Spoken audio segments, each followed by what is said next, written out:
जय हिंद दोस्तों, स्वागत है आप सभी का। दोस्तों इस क्लास में हम कर रहे हैं सामान्य विज्ञान के प्रश्न यानी कि साइंस के प्रश्न। जी दोस्तों, आज का हमारा टॉपिक है यांत्रिकी। दोस्तों इससे प्रश्न मैं पिछली बार भी करा चुका हूँ, यानी कि 31 प्रश्न को देख चुके हैं हम, और आज हम 32वें प्रश्न देखेंगे। दोस्तों ये बुक है दृष्टि IAS की, जो दृष्टि पब्लिकेशन के द्वारा प्रोवाइड करी गई है। इसमें ये प्रीवियस ईयर क्वेश्चन दे रखे हैं। दोस्तों क्वेश्चन काफ़ी इंपॉर्टेंट है। दोस्तों अगर आपको किसी भी PDF की ज़रूरत हो तो आप कमेंट करके बता दीजिएगा, वो आपको टेलीग्राम चैनल पर अपलोड कर दी जाएगी। दोस्तों अगर आप टेलीग्राम चैनल से नहीं जुड़े हैं तो वहाँ पर जाकर आप जुड़ सकते हैं। तो चलिए देखते हैं दोस्तों आज के प्रश्न। प्रश्न है, पत्थर को ठोकर मारने से व्यक्ति को चोट लगने का कारण है। दोस्तों जब हम किसी में ठोकर मारते हैं तो हमारे पैर में चोट लगती है, तो उसका क्या कारण है?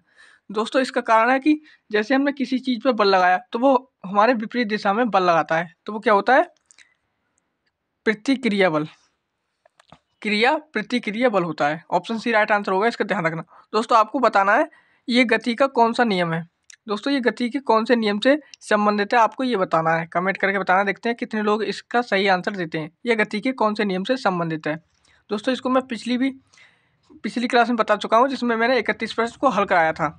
आप उसको भी जाकर देख सकते हैं। एक समान गति वाला पिंड। दोस्तों एक समान गति वाला पिंड है, वो त्वरित होगा, यानी कि वो कैसा होगा? तो याद रखना, वो त्वरित हो सकता है। एक समान गति वाला पिंड है, वो त्वरित हो सकता है, याद रहेगा। दोस्तों अगला प्रश्न है, लिफ्ट में मनुष्य का प्रत्यक्ष वजन वास्तविक वजन से कम कब रहता है? दोस्तों याद रखना, एक लिफ्ट में मनुष्य का प्रत्यक्ष वजन वास्तविक वजन से कम कब रहता है, ये आपको बताना है। तो दोस्तों याद रखना, जब लिफ्ट तेजी से नीचे जा रही हो तब वास्तविक वजन कम हो जाएगा। दोस्तों याद रखना, जब लिफ्ट तेजी से नीचे की ओर आएगी तो क्या है, मनुष्य का जो वास्तविक वजन है वो कम हो जाएगा, प्रत्यक्ष वजन से जितना वजन है उससे कम हो जाएगा। दोस्तों अगला प्रश्न है, गतिपालक चक्र भाप इंजन का महत्वपूर्ण हिस्सा क्यों होता है? गतिपालक चक्र, ये दोस्तों भाप इंजन का महत्वपूर्ण हिस्सा क्यों होता है? तो दोस्तों याद रखना, गति को समान रखने में इंजन की सहायता करता है। जो गतिपालक चक्र होता है, यानी कि जिसे हम चक्र बोलते हैं, वो गति करता है, वो दोस्तों गति को समान रखने में इंजन की सहायता करता है, इसलिए एक महत्वपूर्ण हिस्सा होता है, याद रहेगा। दोस्तों अगला प्रश्न हमारा, उसको भी देखते हैं।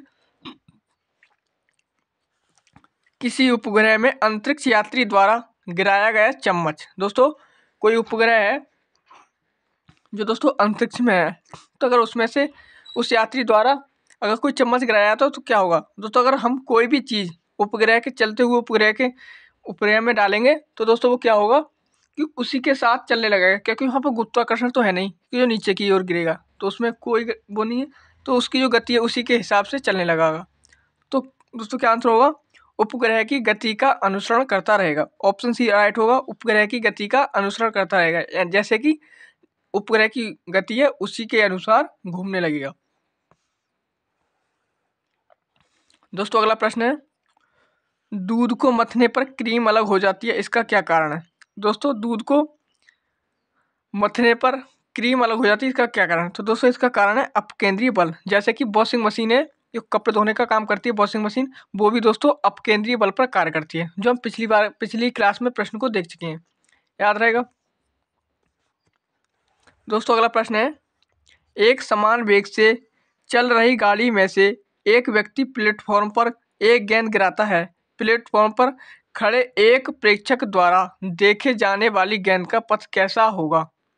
दोस्तों याद रखना, जब कोई एक गाड़ी चल रही है तेजी से और वो प्लेटफॉर्म पर एक गेंद गिराता है एक व्यक्ति गाड़ी से, तो दोस्तों एक व्यक्ति प्लेटफॉर्म पे खड़ा है, तो दोस्तों वो देखेगा कि गेंद का पथ कैसा होगा। तो दोस्तों याद रखना, गेंद का पथ कैसा होगा? परवलय होगा, गेंद का पथ होगा परवलय। दोस्तों अगला प्रश्न हमारा,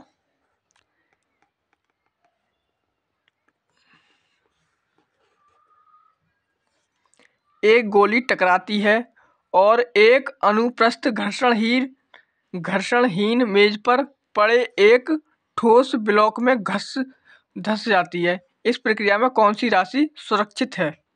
दोस्तों कोई गेंद है अनुप्रस्थ और घर्षणहीन, जो दोस्तों उसमें घर्षण नहीं है, उस मेज पर टकरा जाती है और ठोस ब्लॉक में धस जाती है।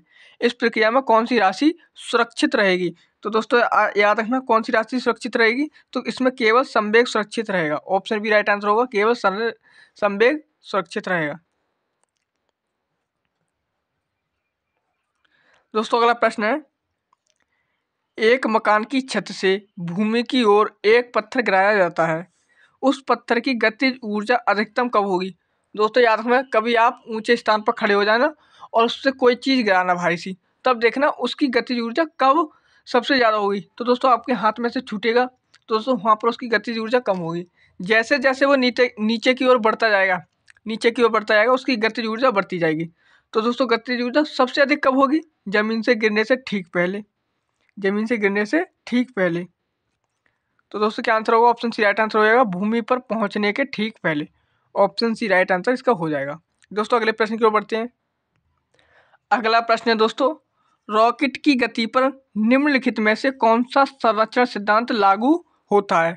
तो दोस्तों याद रखना, जो रॉकेट की गति होती है, रॉकेट की गति, उस पर कौन सा सिद्धांत लागू होता है? वो होता है संवेग का संरक्षण सिद्धांत। ऑप्शन सी राइट आंसर होगा, संवेग का संरक्षण सिद्धांत लागू होता है। दोस्तों देख लेना, ये प्रश्न काफी बार एग्जाम में रिपीट हो चुका है, इसको आप अच्छे से देख लेना। याद रखना, रॉकेट की गति पर हमेशा संवेग का संरक्षण सिद्धांत लागू होता है। दोस्तों अगला प्रश्न हमारा, गुरुत्वाकर्षण का सिद्धांत किसने दिया था? गुरुत्वाकर्षण का सिद्धांत किसने दिया था? तो दोस्तों ये दिया था न्यूटन ने, आइजैक न्यूटन ने। ऑप्शन सी राइट आंसर होगा, आइजैक न्यूटन ने। दोस्तों देख लो, ये भी प्रश्न काफी बार एग्जाम में रिपीट हो चुका है।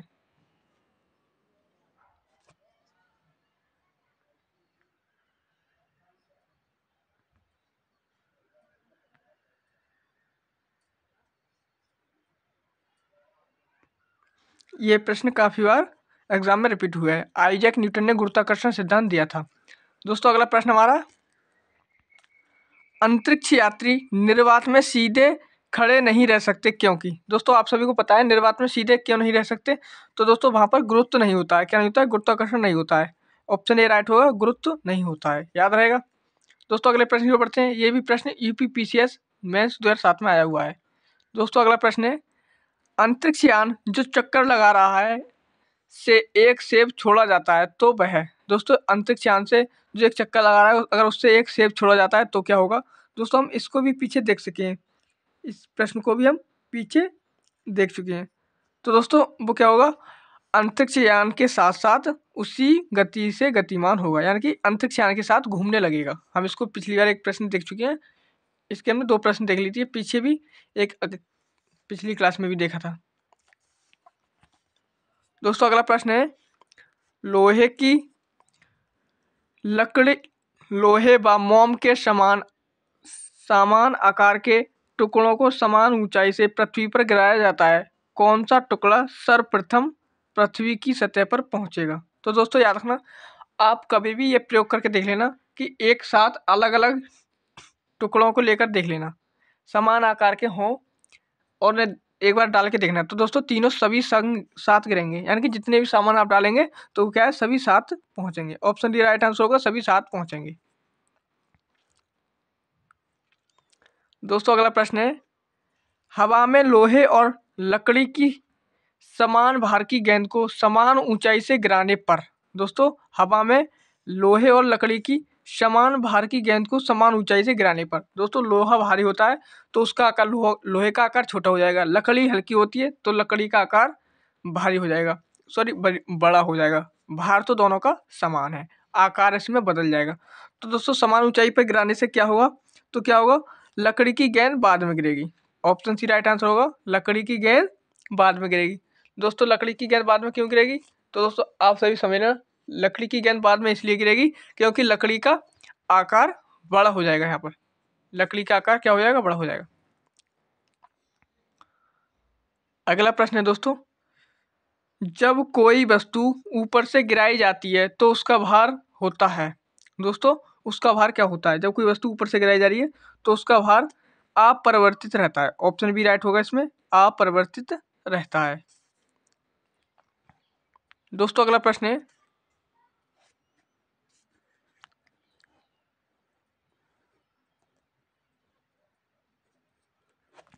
दो गेंदें ए बी क्रमशः 10 किलो और 1 किलो की हैं, उन्हें 20 मीटर की ऊंचाई से एक साथ गिराया जाता है, निम्नलिखित में से कौन सा सही होगा? दोस्तों एक गेंद 1 किलो की है और एक गेंद 20 किलो की है। तो दोस्तों क्या होगा? मैंने आपको बताया है कि वो दोनों साथ गिरेंगी। ऑप्शन सी राइट आंसर होगा, ए और बी दोनों साथ पहुंचेंगी। तो दोस्तों ये थे आज के हमारे 48 प्रश्न। इन 48 प्रश्नों को आज यहीं तक रखते हैं।